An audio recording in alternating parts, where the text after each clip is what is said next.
ایک دفعہ یہاں ایک صاحب آ گئے چند سال پہلے ہماری مسجد میں,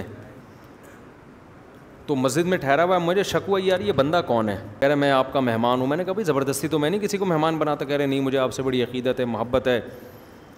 تو 2 دن یہاں انہوں نے گزارے. اب تو خیر یہاں گارڈ وارڈ ہو گئے ہیں, اب ہم کسی کو ایسے نہیں ٹھہرنے دیتے. 2 دن کے میں نے کہا یہ بندہ ہے کون, پڑا ہوا ہے یہاں نہ اس کا پتہ.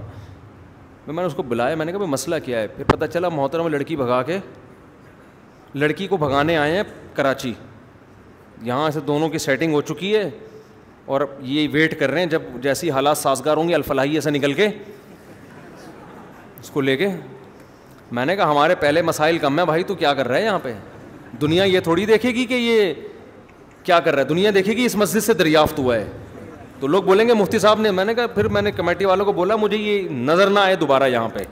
وہ کہہ رہے میں کہاں جاؤں. میں نے کہا میری ہیڈ ہی کہ تو کہاں جائے بھائی, جا فٹ پاتھ پہ جا. کہہ رہے میرے پاس جو پیسے بھی نہیں ہیں. پھر ہم نے 2-4 گنڈے ونڈوں کا رابطہ کیا. ہم نے کہا بھائی اس کی کٹ لگاؤ. ہاں کہ میں نے کہا میرا ہیڈک تھوڑی ہے بھائی, تو کہاں جائے. پاگل آدمی لڑکی بھگانے کے لیے پنجاب سے آیا ہوا ہے. کیسی کیسی لوگوں سے واسطہ پڑتا ہے, اور ایسے گھننا بن کے نا جیسے انتہائی مظلوم, جیسے نا میں مجبور آدمی لڑکی بھگانے کے لیے آیا ہوں, ایسے بالکل پیسے ہی نہیں ہیں, ایسا تعاون کریں اس کے ساتھ تم زکات دیں اس کو.